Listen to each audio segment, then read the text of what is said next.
Everyone, let's have a quick chat about Yuri Herrera's 4 novels that he is out in English so far.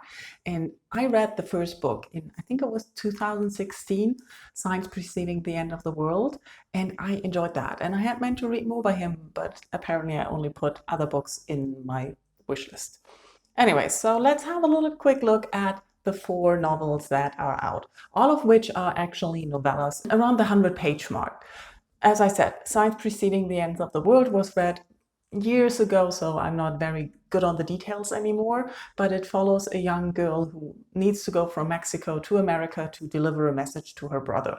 And she's illegally crossing and then running around the US illegally trying to find her brother and the things that happen. The first book I read this year was Kingdom Comes, and it follows a young musician who's a street musician who gets discovered or picked up by this gangster boss, this king as he calls him, and taken to his court and then writes music for him. And we follow him on the court. We see the events through his eyes and what's going on. And we also see him fall in love with one of the women at the court. Then I read The Transmigrations of Bodies. Going into it blind, I was a little bit frustrated that it's a pandemic situation. It feels a little bit like the first lockdown where everybody's not leaving the house and everything.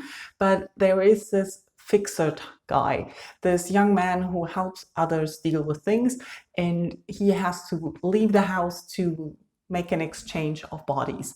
And so we see what's going on there. The last book I read was A Silent Fury, which is a nonfiction book about a mine fire in the city where Yuri Herrera grew up.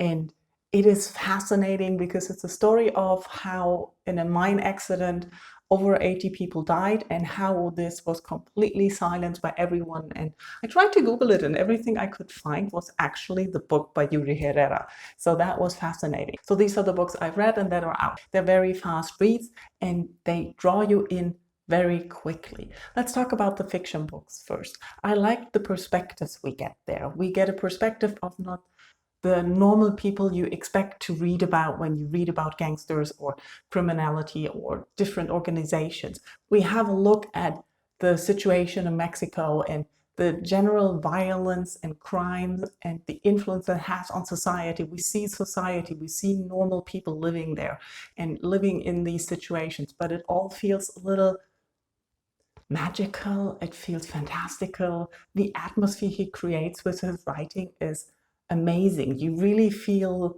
mellow, or at least I did while reading, especially Kingdom Comes. I felt so mellow in the atmosphere and everything was so, toned down.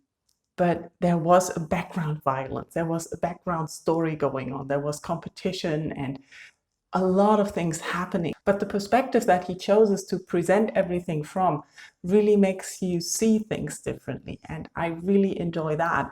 His stories are somewhat dark, but also uplifting. I don't know. It's a clever balance of the evil things and the violent things that happen and the way people need to live with that anyways. I really enjoy that. I can highly recommend it. His writing is very poetical, lyrical.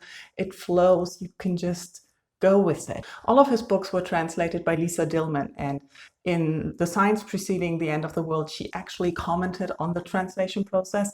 In the other books, I didn't find any commentary on the translation themselves, but they were all well done. I can highly recommend that. Even in the nonfiction book, the way that he presents the story, the events, you can feel his own commentary, you can feel his own thoughts, but you can also tell that he's looking at the small people, at the people that no one listens to, that the people no one sees, how he presents the story, also how he addresses what happened in the 1920s when the fire happened, and how the people were treated and how the companies and the American mine owners were treated by the government and all the events that happened.